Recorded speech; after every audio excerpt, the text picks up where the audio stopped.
Morning, Iran shot down a U.S. surveillance drone in the Strait of Hormuz. It is the first time Iran has directly attacked the American military amid tensions over Iran's unraveling nuclear deal with world powers. We will discuss the prophetic implications of Iran's terrorist activities on today's edition of End of the Age.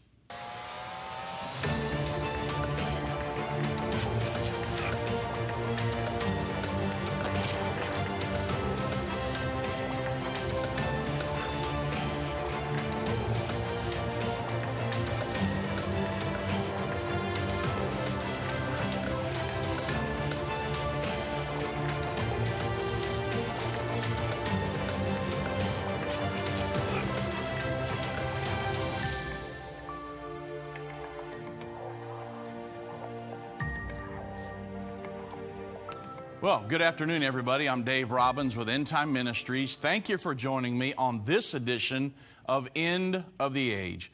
Now, I'm going to be teaching from our screen again today because I want to get off into World War III, or the Sixth Trumpet War, and I want to make sure you guys know exactly where we're talking about, what the region is, and what's going on in our news today. And so if you're just listening on the radio and you want to watch this edition of End of the Age, you can do that on our archived site at endtime.com. Join us there, and this will be archived there this evening and for the next few days or so.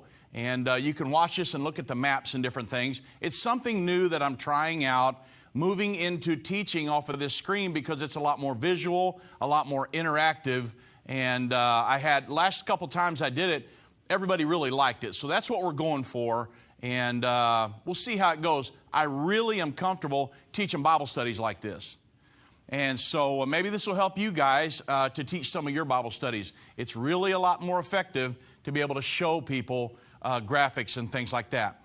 So the Sixth Trumpet War, the World War III, is found in Revelation chapter 9, verse 13 through 15. And the Bible says, "And the sixth angel sounded, and I heard a voice from the four horns of the golden altar, which is before God, saying to the sixth angel, which had the trumpet, loose the four angels which are bound in the great river Euphrates. And the four angels were loosed, which were prepared for an hour, a day, a month, and a year, for to slay the third part of men. And the number of the army of the horsemen were 200,000, and I heard the number of them." Now, one of the things, we learn several things from this passage. Again, this is the sixth trumpet. It's part of the seven trumpets, which is part of the structural element of the book of Revelation. But from this passage, we know several things. Number one, this war will originate in the Euphrates River region. Now, I want to show you on this map. This is a Middle East map here, and the Euphrates River region starts up here in Turkey, and it runs down through Syria, all the way down through Iraq, and then the last 60 miles of it forms the border between Iraq and Iran, and it flows into the Persian Gulf. So this is the Euphrates River. Now, we know from the prophecy that it's housed in the Euphrates River regions where the war will occur. And we know, if you look at a map, that that's housed in four nations. So it's housed in Turkey, which is clear up here in the north. And Turkey's a lot bigger than what you think it is. And then it's housed in Syria. And then it flows down through Iraq. And then it flows back, and then it flows out into the Persian Gulf through, of course, Iran, which is humongous. If you look on this map, you can see the land mass of Iran here. So you can see that this area that I have circled in red here, Turkey, Syria, Iraq, and Iran, this is the Euphrates River region. This is where World War III will emanate from. And it's very important that we understand it. It could emanate from Turkey, or it could emanate clear down here in Iran, or somewhere in between, Syria, Iraq, somewhere in this region. That's why we don't look for World War III to start in China, or we don't look for World War III to start in down here in South Africa or in Australia or even here in the United States. Somewhere in this region is where World War III will emanate from. Number two, we learn from the prophecy that 1/3 of the world's population will die as a result of this war. So it's one of the most ominous prophecies in the entire Bible. Number three, an army of 200 million soldiers will participate in this war that starts in this Euphrates River region. So the Bible says that an army of 200 million soldiers will participate in this war. Well, we know that there are 3 nations on the earth that could field an army of 200 million soldiers. That would be China, India, and of course the Islamic population centered right here in a big majority of them are right here in this area, but they're spread out around the world. But there's about 1.4, 1.5 billion Muslims in the world. So whatever the cause and whoever is involved, the conflict that is going to be triggered when World War III begins, it's going to engulf the entire world.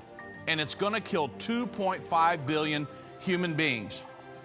And it's unlikely that it will be anything other than a nuclear war. Now, when we get back from the break, we'll get off into what happened this morning and the prophetic implications of Iran's terrorist activities over the last several years and this morning.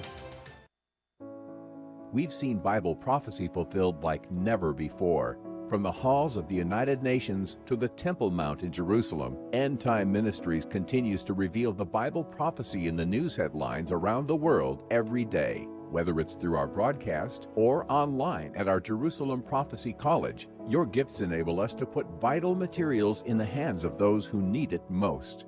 Because of you, we continue to replace fear with faith in the hearts of Christians around the world. We will continue to see prophecy come to pass at an even swifter pace. We need your support. Your donation of any amount enables us to continue to broadcast and be a voice in the ever-growing censored media. To become a partner or give a one-time gift, visit endtime.com or call 1-800-END-TIME right now. That's 800-363-8463. Go online now. Visit endtime.com. Have you had a longing to visit the cities where Jesus healed, ministered, and taught every day? Judy and I would like to invite you to travel to the wonderful land of Israel. Experience the Word of God in vivid color while walking down the roads of the Holy Land with us. When you are ready to experience Israel, we recommend you travel with Endtime Ministries. You will not only experience historical and present-day Israel, you will also learn about the prophesied future to come. It's as if we traveled back in time to visit a different era and discovered ourselves in an ancient time. The tour is very well organized, the accommodations are first class, and the food is delicious. If you have ever had a desire to visit Israel, there is no better time than now. Ann from Colorado. To sign up to receive your Experience Israel 2019 packet, call Adrian or Jana at 1-800-ENDTIME or go to endtime.com. We can't wait to experience Israel with you.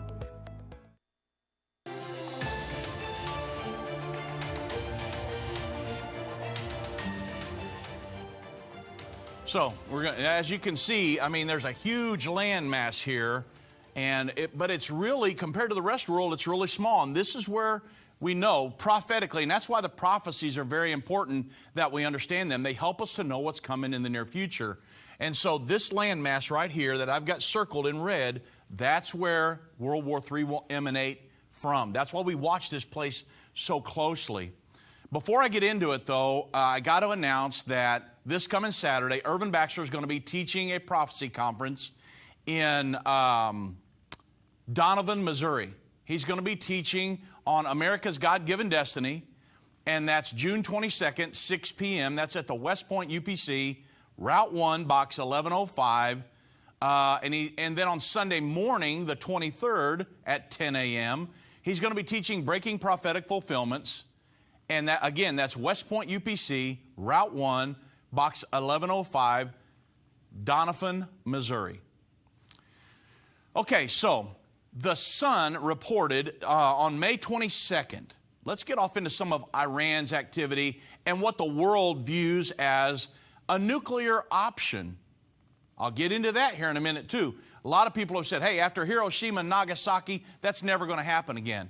Well, the Bible tells us it will, and the world is kind of warming up to that. So on May 22nd, the Sun reported that the world is closer to a nuclear war now than any time since World War II.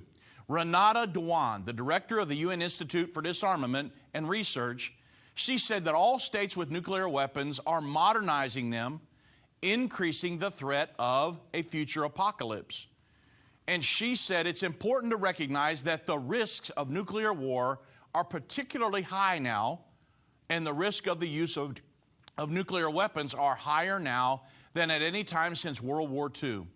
And you do understand that the 5 permanent members of the UN Security Council, the 5 victor nations of World War II, America, Russia, China, the UK, and France, they all publicly admit to having nuclear weapons. And we know that World War III, it's highly likely that it will be a nuclear conflict, because there's no way, I mean, this is 40 times the amount of casualties of World War II. There's no way you're going to have that many casualties in such a short amount of time without going nuclear. And I'll explain one of the reasons I'm saying that here in a minute. The world's kind of changing their views on that. Also, the Sun reported that the U.S. hints that it could use nuclear weapons once again to create decisive results in wars in a chilling new Pentagon report. Now, this is why I'm saying it. The world's kind of changing their view here. This ominous new document, which has now been removed from the internet, from the Pentagon's site, is called the Nuclear Options. It was up for about a week, and it suggests that military chiefs could once again use the weapons of mass destruction to restore strategic stability. And arms control experts say that the doctrine marks a dangerous shift towards the idea of actually fighting and winning a full-scale nuclear conflict. I don't even like to say the word nuclear. We're talking about war and casualties. But this is what the Bible's talking about. And using nuclear weapons, they say, could create conditions for decisive results and the restoration of strategic ability. Now, that's the Joint Chiefs document. That's what it states. And specifically, the use of a nuclear weapon, they say, will fundamentally change the scope of a battle. Well, of course, look at Hiroshima and Nagasaki, and create conditions that affect how commanders will prevail in the conflict. Up till this point, machine guns and tanks and things like that, those are nothing compared to a nuclear bomb. It goes on to say that the U.S. is the only country to have used the nuclear weapons in combat, which we know, the bombings of Hiroshima and Nagasaki. And that ended the war with Japan. I mean, it was no time till they surrendered. Just only a matter of days, because they didn't want us to keep dropping these things on them. And so they said, we're done. Well, World War III is going to look like that. It's going to be a nuclear war. So the question is there a nuclear arms race? Well, at the same time that the United States, Chinese, and Russian militaries are engaged in a multi-billion pound nuclear weapon modernization programs, the U.S. is even developing a low-yield ballistic missile, which some fear is a move towards using nukes in future wars. And this is what's going to happen, folks. And that new weapon is the W-76-2. It's a modification of the existing Trident warhead, but with a much smaller blast range. So this top-level Pentagon document, it was taken down from their online site after just a week. They put it up there and they thought, whoa, can't do that. This is for our eyes only. So they took it down, and it's now only available through a restricted access on an electronic library. However, before it was removed, it was downloaded by a man named Stephen Aftergood, and he directs the project on government secrecy for the Federation of American Scientists. And he said it very much conceived a war-fighting doctrine, not simply a deterrence doctrine. And he said, that's very unsettling. Having read the document, he said, these guys, they're prepared to actually use something like this in the future, a nuclear bomb. So if you look at nuclear weapons and who have them in the world, of course, there are several actors. I wanted to tell you about the United States. We have about 6,550 nuclear warheads. Russia, about 6,850. China has about 280, and India, 135. So those would be the major players probably in World War III, because when World War III starts in this region, it's not just going to stay here. It's going to move out. You could kill everybody in this area and not kill 2.5 billion people. So it's going to start here, but it's going to spread out. I got a lesson I'm going to teach here before very long on the difference in Armageddon and the Six Trumpet War. Two separate wars. So this battle here is going to start here, and it's going to move out around the world. And so these are the major players that have nuclear weapons on the planet. Of course, Russia and the United States, they have 90% of the world's nuclear arsenal. Now, I want you to look at another part of the map here. This is very, very important, because we're talking about what happened today. And in looking at the Strait of Hormuz, you say, well, what's the Strait of Hormuz? You hear it talked about all the time in the news. It's a very, very strategic place on the map. The Strait of Hormuz is a narrow waterway that links the Persian Gulf with the Gulf of Oman and the Arabian Sea. It's located right here. It's only 22 miles wide, 21 miles wide, and the width of the shipping lane in either direction is just 2 miles. So a very, very small area here, and it's separated by a 2-mile buffer zone. So oil tankers carrying crude from the ports on the Persian Gulf must pass through the strait. So when they're coming down through here from the Persian Gulf, right in here in this area, they've got to go out this strait right here to be able to take the oil out.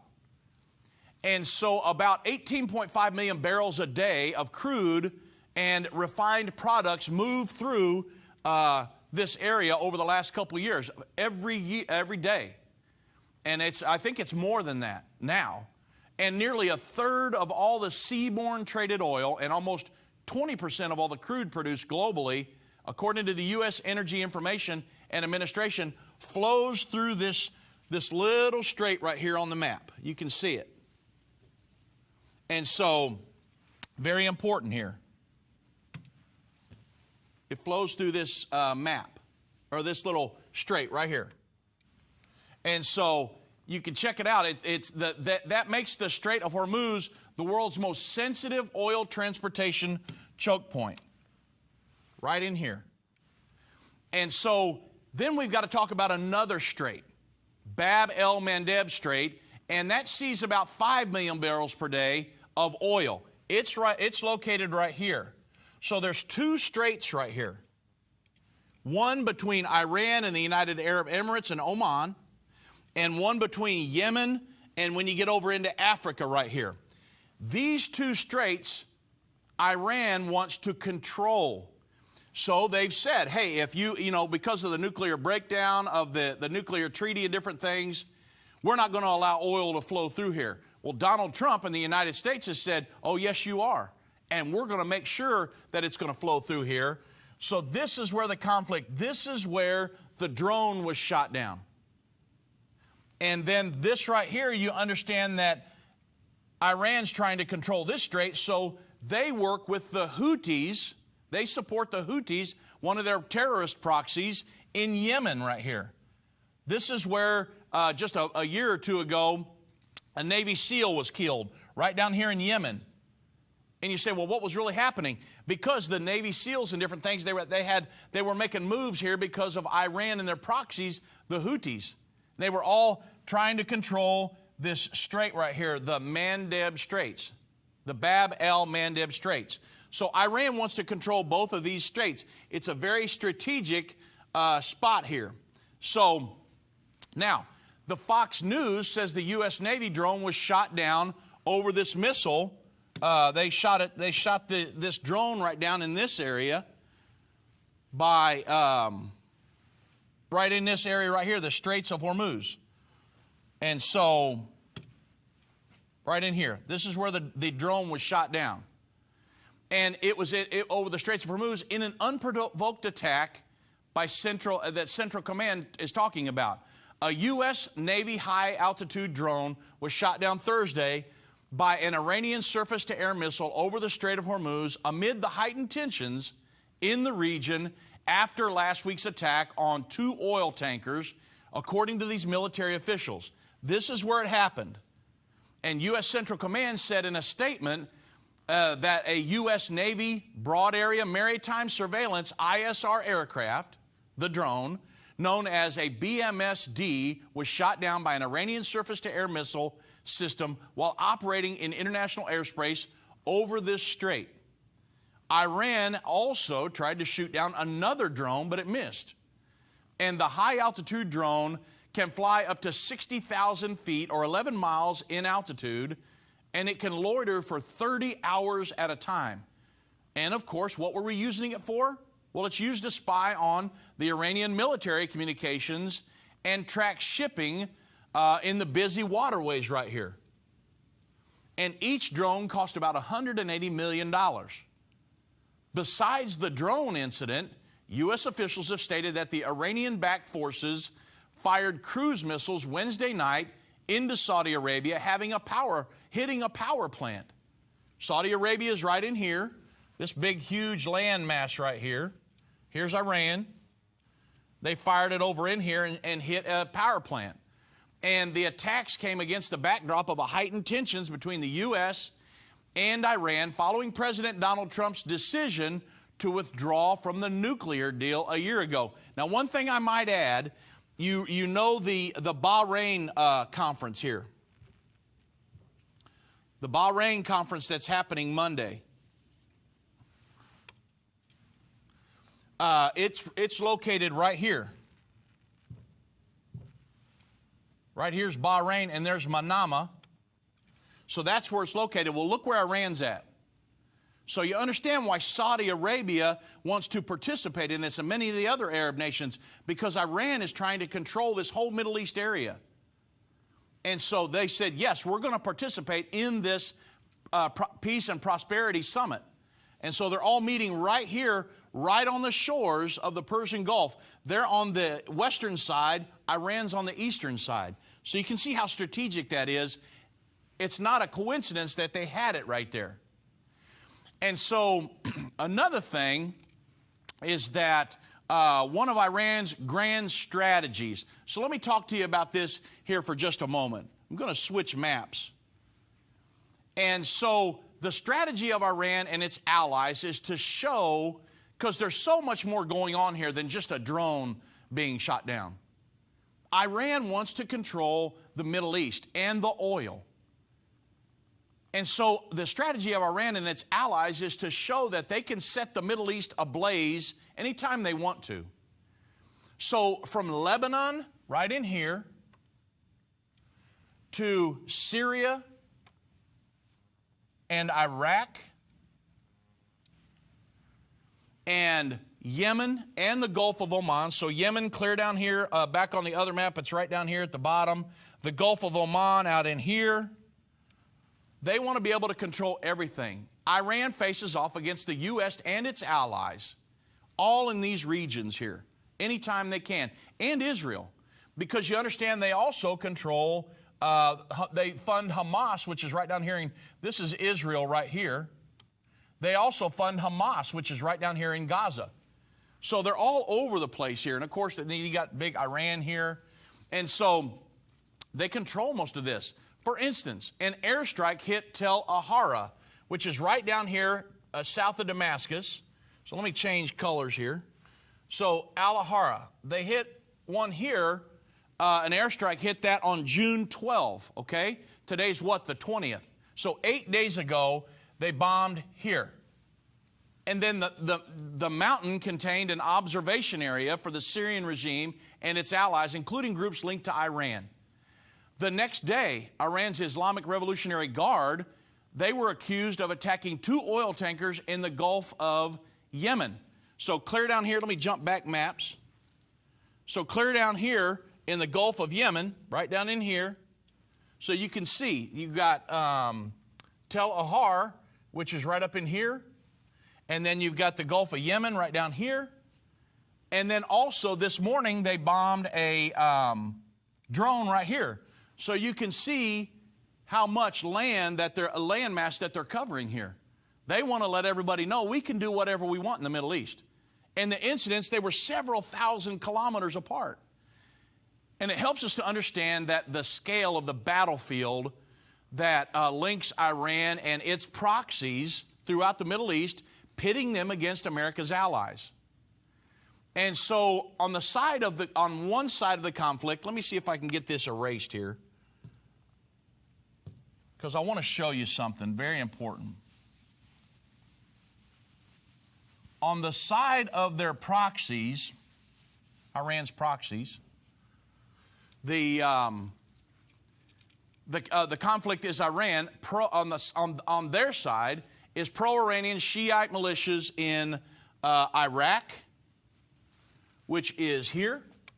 So I'm just going to show you guys. I love new technology. In Iraq. So Iran has a huge proxy situation here with terrorist proxies that they work with. And also in the Syrian regime. So you've got Syria right here. So you can see what Iran's trying to control. Hezbollah in Lebanon, right over in here. And then also Hamas in Gaza. And the Palestinian Islamic Jihad in Gaza. And the Houthi rebels clear down here in Yemen. So you can see what Iran's trying to do here. They're trying to surround Israel. They'd like to drive Israel off into the sea.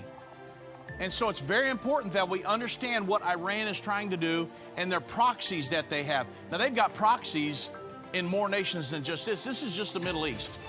Do you think they don't have them here in America with people being able to pour right across our border? What are we talking about? In the end, World War III.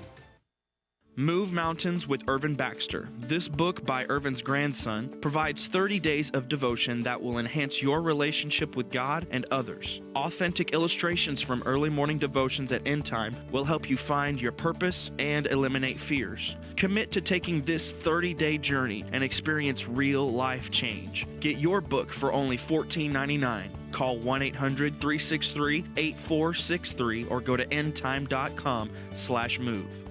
If ever people needed to hear the unvarnished truth, it is now. There are some subjects that are not politically correct to talk about, but they're urgent. That's why I'm grateful for Endtime magazine. If you're not a subscriber, you're missing information that will impact your life. Endtime has a bi-monthly magazine that explains how current events are fulfilling Bible prophecy. You can get a 2-year subscription for only $29. You can also get a bulk subscription and pass them out to your church. We have gotten reports that Endtime magazine has caused spiritual awakenings in churches when they see the prophecies being fulfilled right now. You can start your own ministry and leave them in doctor's offices, libraries, laundromats. You never know if you might be responsible for saving someone who is searching for the unvarnished truth. That's what the magazine has done in many lives. Call 1-800-ENDTIME. That's 1-800-363-8463 and get your subscription today. If your station only carries the first 30 minutes of End of the Age, go to endtime.com and click the watch button to continue today's broadcast. You can also finish up later by clicking the archive button.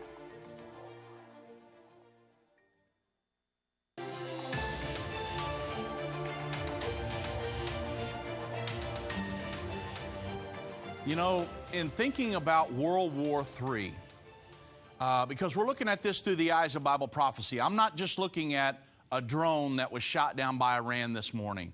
I'll let the military deal with that and Donald Trump. But I'm looking at this through the eyes of Bible prophecy. We know that it's about time for the Sixth Trumpet War or World War III to occur. And it's one of the next two events on God's prophetic timeline, the peace agreement and this war. And so I wanted to tell you about something else. We've talked about it in the past, but I wanted to kind of show you what's going on here on the map. The Allgemeiner, they reported that the U.S. must prevent the establishment of an Iranian land bridge to the Mediterranean. So Iran is seeking to build a land bridge or a land corridor to extend the reach of its influence all the way to the Mediterranean Sea, and to disrupt this corridor should be a priority of the United States. So they're wanting to build the corridor. This is Tehran. They're wanting to build it from here all the way out to the Mediterranean Sea right there in just inside Lebanon. And so we can't allow that to happen, because you can see what would happen here. They're already in Syria and in Lebanon. They're right here. Israel's right here. And so for them to have a place right here where they could just take military and weapons and move troops and things right through here like a super highway, that's what they're wanting to do. All the way out to the Mediterranean so they could have supplies shipped in here. Because now you realize they got to go clear down through here and come back up around. I mean, it's just a mess. They want to go clear straight out to the Mediterranean on this super highway. So there was a paper authored by David Adesnik and Benem Telebu. They respectively director of research and a senior fellow at the FDD, and with a foreword penned by former U.S. National Security Advisor McMaster, the chairman of the FDD's Center on Military and Political Power. They also asserted that while the U.S. needed to prevent the establishment of this land corridor, it must at the same time avoid myopic or a nearsighted focus just on this, and that it would lead to overlooking wider Iranian ambitions in the region.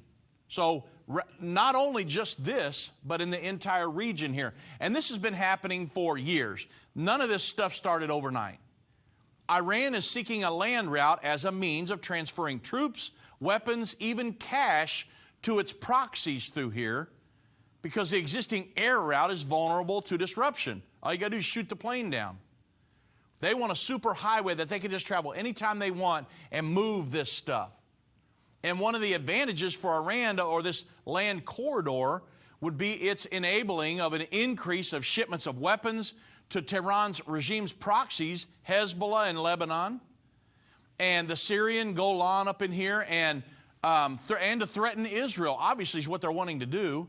And this, in turn, would be the likelihood of an escalation, possibly leading to a regional war that would directly threaten U.S. allies and the U.S. interest across the Middle East. So, in addition to the land bridge, would be key to Iranian efforts to expand its influence across the Middle East. They'd like to have these land corridors everywhere if it was like a perfect scenario for Iran. And this paper explained that while Iran had 3 possible routes for this land bridge, none was yet totally under Iran's control. 2 of the routes were blocked. The northern route, which passes through the Iraqi city of Rabia into Syria, is currently cut off due to the presence of the Kurdish People's Protection Units in Syria. As long as the U.S. remains allied with the YPG, Iran would not be able to exploit it for this land bridge. And then there are 2 southern routes, the lower of which is blocked by the U.S. presence at Al-Tanf military base in Syria, and I'm going to talk to you about that in just a moment. However, the upper branch of the southern route is open to Iran as we speak. And though it's not fully under Iranian control, it is open to them, and they have moved stuff across there.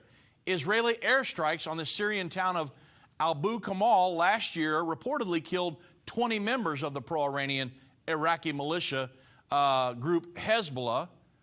And the militia members were apparently smuggling weapons. Imagine that, Iran smuggling weapons, the largest state sponsor of terror in the world. And an Israeli official told the Wall Street Journal at the time that the airstrikes showed that Israel would not tolerate any Iranian land bridge. So the FDD paper that I'm reporting about, it made some suggestions to prevent the establishment of a secure Iranian land bridge, and more generally, the fight Iran's efforts to extend its hegemony across the region. So the U.S. has to maintain its military presence in Syria, because you know that Donald Trump was wanting to take a lot of them out, and I would want to see them come home as well. But you'd leave Israel very vulnerable if something like that happened, because United States has been very effective in stopping this land corridor. So the paper said that the U.S. should back the Israeli military's efforts to thwart this land bridge. And while the efforts to shut down Iran's this corridor were important, the paper cautioned that these cannot be isolated efforts. They must be part of a comprehensive response to Iran's growing influence in the region. Now, one of the things I wanted to let you know about is that you understand that back in December of 2015, when we were fighting ISIS, that the United States and Russia made a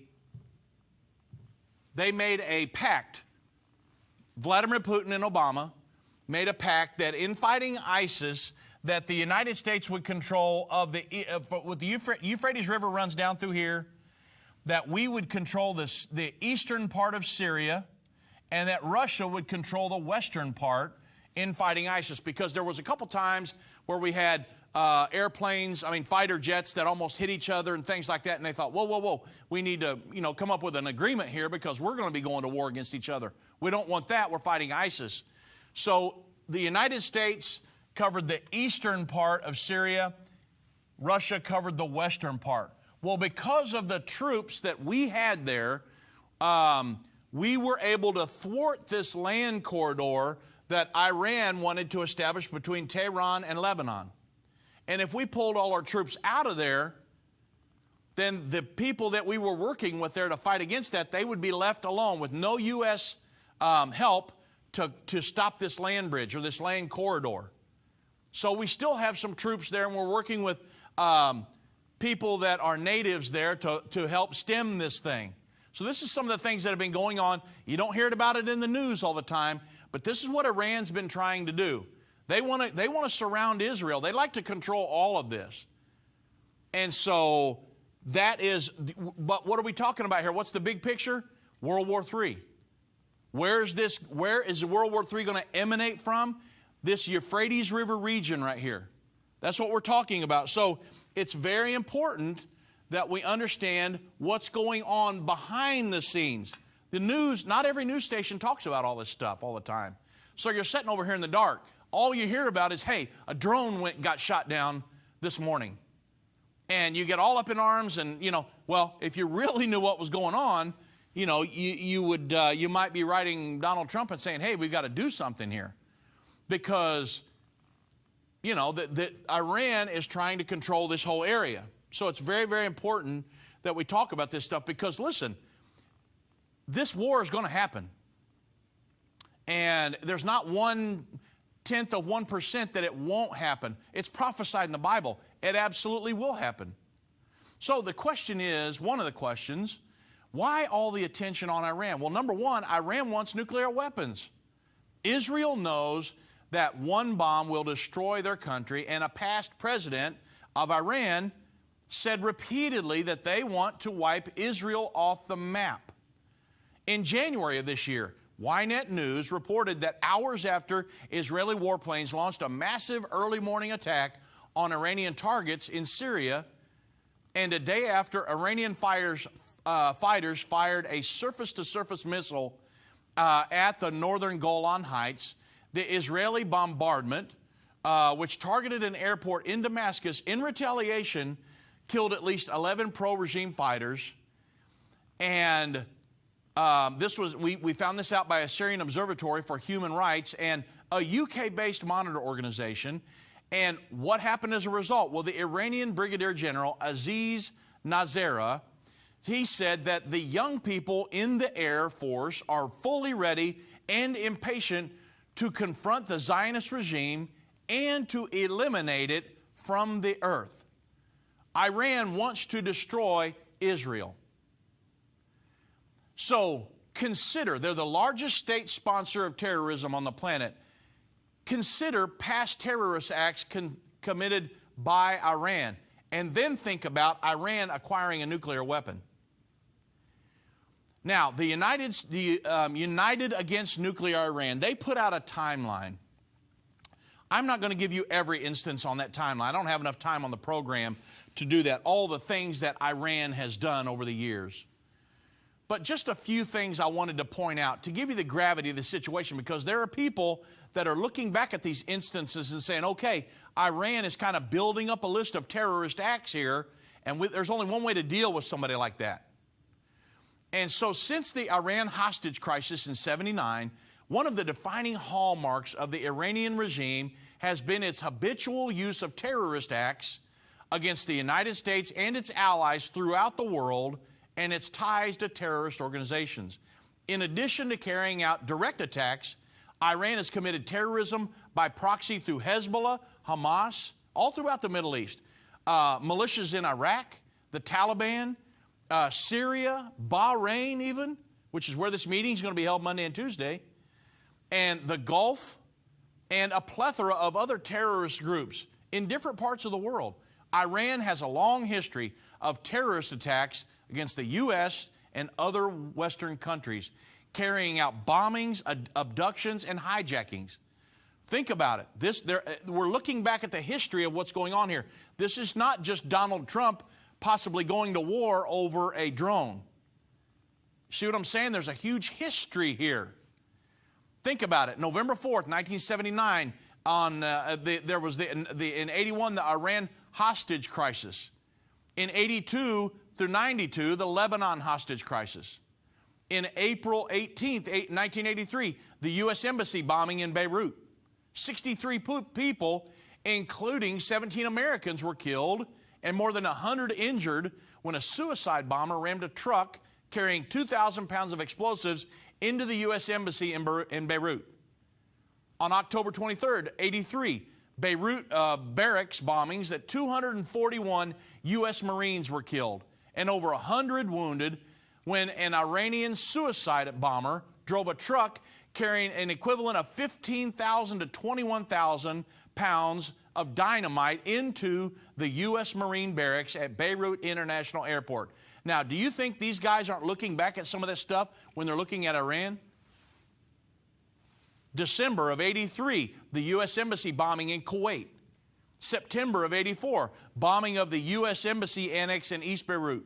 24 people were killed when a van carrying 3,000 pounds of explosives detonated outside the U.S. Embassy Annex in East Beirut.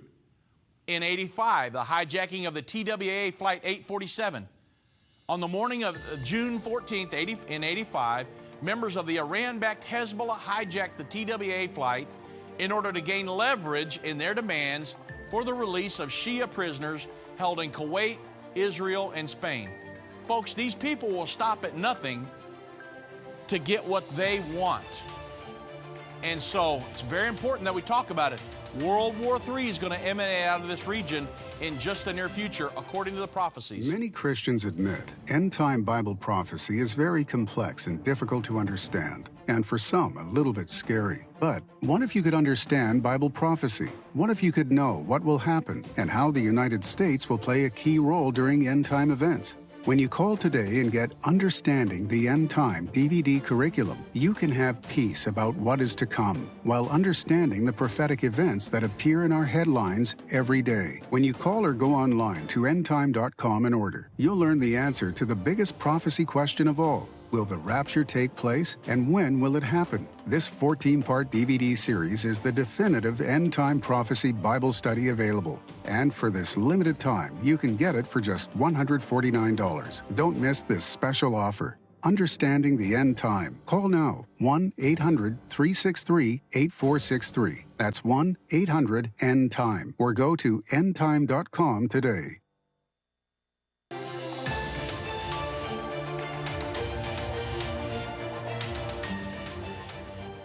Just a few more terrorist acts, and then I'll move on. February in 2018, a weaponized Iranian drone was shot down by an attack helicopter after it crossed into Israeli airspace. You remember that one, just last year. And then May 29th, 2018, Hamas launched Iranian rockets into Israel. And folks, these are just a few. They had a whole timeline I could have went through of just terrorist act after terrorist act after terrorist act. And so imagine what Iran could do if it were to acquire a nuclear weapon. It's very important. Remember, this region right here with the Euphrates River this is the region where World War III will emanate from, and things are really, really heating up in the Middle East right now. You know, The Hill reported that President Trump was actually right on Iran. You know, with the latest news that Iran shot down the United States Navy drone, it shows that President Trump was right all along. The Iranian regime cannot be trusted.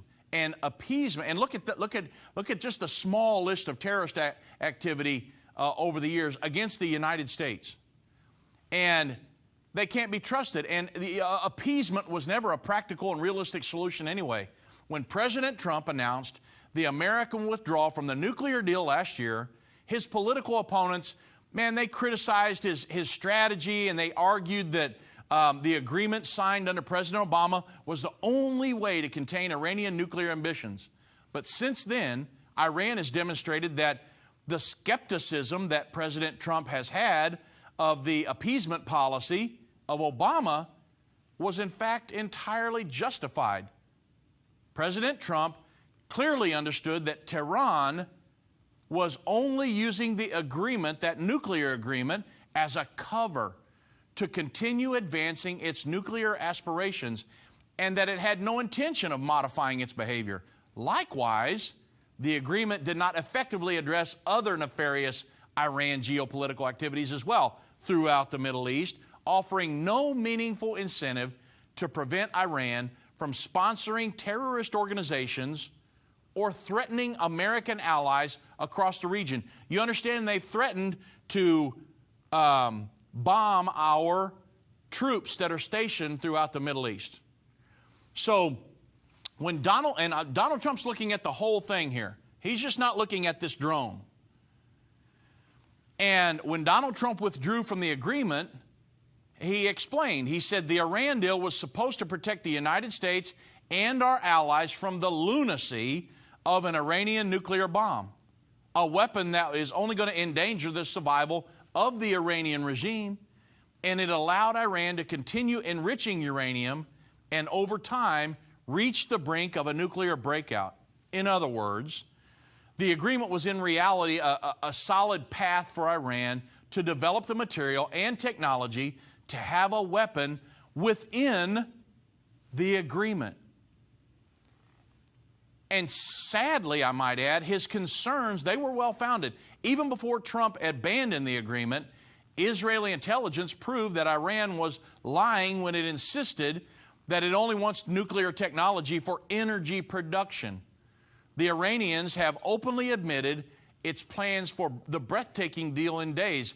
And instead of working to renegotiate the agreement, which Donald Trump repeatedly offered to do, or merely abiding by the terms of the Nuclear Proliferation Treaty that was signed back in 1968, 50 years ago now, Iran is now in the process of exceeding the limits on its stockpile of enrichment uranium and that were outlined in that 2015 agreement. And as President Trump noted last year, lifting the sanctions on Iran only allowed the dictatorship to use its new funds to build missiles and support terrorism and cause havoc throughout the Middle East and beyond. Iranian provocations have continued unabated since then. There was no research and development limitations in the deal on the Iranian ballistic missile program, which has continued to be developed as a nuclear weapons delivery capability. It was their intention all along, everybody. And Donald Trump knew it. And now he's being proven to be right. The official Iranian position is abjectly ridiculous. President Trump pulled the United States out of the agreement because the Iranian regime was already violating international law. And Iran is now seeking to blackmail the world by threatening to further violate the agreement that it never took seriously in the first place. So remember, the deal was not a treaty based on mistakes that Senator Bob Corker in negotiating it. The reckless attack on oil tankers and now a drone in the Gulf only further proves the point made by Donald Trump.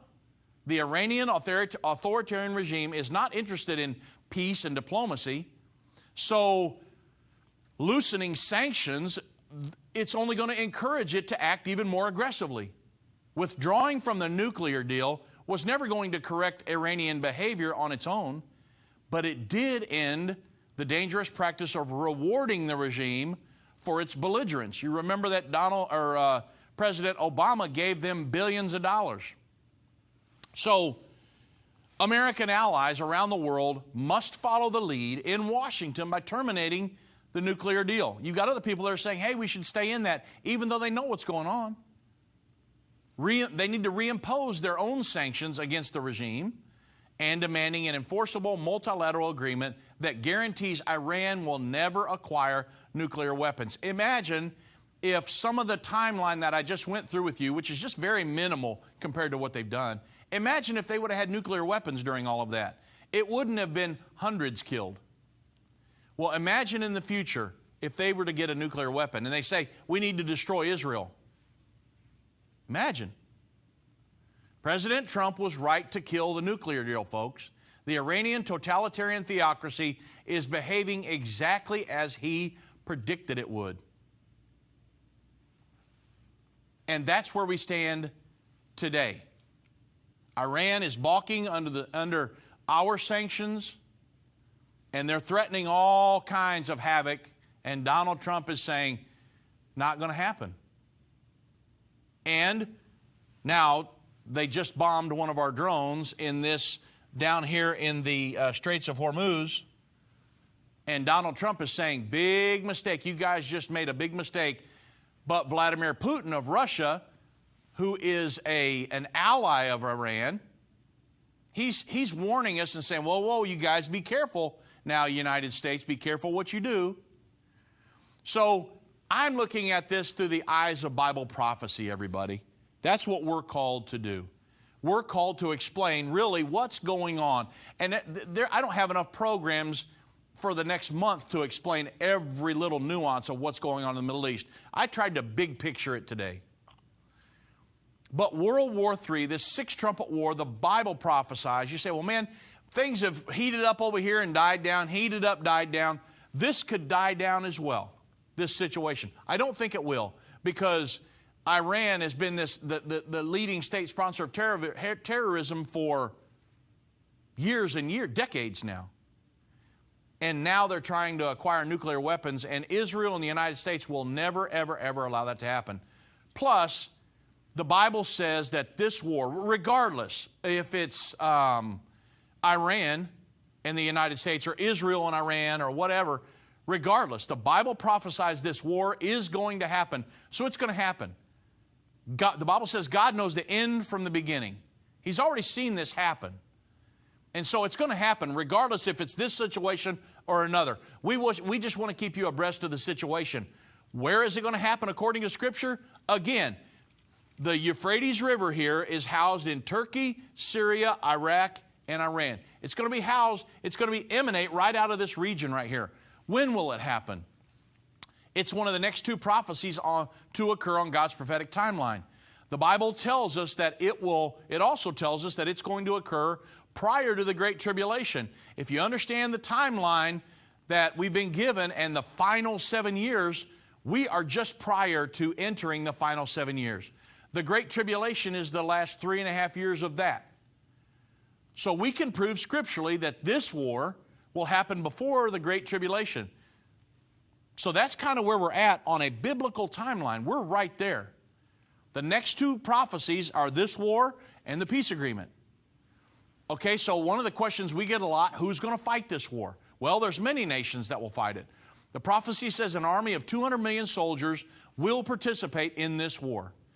Many of you know, if you've seen our programming before, that Mao Zedong, the late leader of China, he boasted in his diary that he could field an army of 200 million men.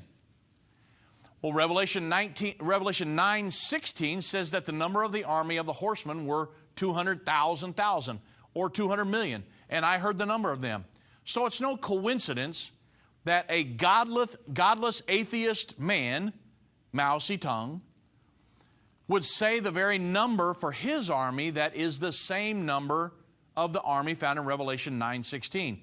So you say, well, does that mean China will be part of the end time war? It's highly likely that they will be. However, there are two other entities that could actually field an army of 200 million men. The Islamic world, it's got a population of about 1.5 billion people. And remember, the four nations that house the Euphrates, the Turkey, Syria, Iraq, and Iran, they are controlled by an Islamic majority, all four of them. So they're definitely a consideration. I mean, you can almost guarantee that they'll participate. The war is going to start right here. And then finally, India has about 1.1 billion in population, between 1.1 and 1.3. So any of these entities could fulfill that prophecy. And we have to consider the fact that the United States is going to be involved in this war, guys, because America currently has troops stationed all up and down this Euphrates River. And the United States, along with Russia, they have the nuclear firepower to kill 2.5 billion people. So what happens after World War III? We talk about that. I mean, honestly, I don't even like, of all the lessons we do, I don't like talking about this World War III. I don't like talking about the Antichrist and the false prophet. Those are the ones that I do not like to teach. I teach about them all the time, and I will till the Lord comes back. But I don't like to talk about them individuals because they are working right alongside Satan in his efforts in the earth. But we got to talk about them. And I don't like talking about this war because there's going to be a lot of casualties as a result. So what's the world going to look like after that? Well, in the aftermath of this war, 2.5, think about it, 2.5 billion human beings dead. There's going to be a cry, for a global cry, for an organization that can prevent war from, it's going to be deafening. A lot of people will turn to God and say, "The Lord help us." They're going to pray.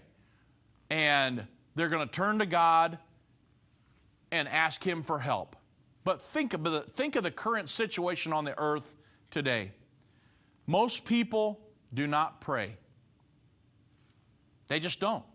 They don't look to God for guidance and leadership and help. Most people look for a humanistic solution.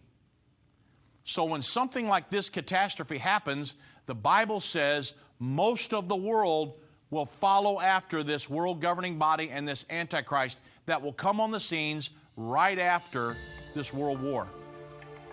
So what I would say to you, because we know this war in the Middle East is coming and things are heating up right now, make sure that you're part of a good church, that you're born again, and that you learn to trust the Lord, because He's the only one that can help us throughout these difficult situations that are just ahead.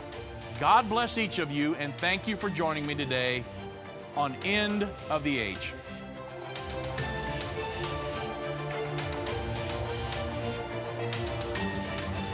This has been End of the Age, brought to you by the faithful partners of Endtime Ministries. If you're not currently a partner with Endtime Ministries, or if you would like more information, we invite you to call us at 1-800-ENDTIME. That's 1-800-363-8463, or visit us online at endtime.com. Thank you for watching. If you liked this video, subscribe to our YouTube channel and like our Facebook page.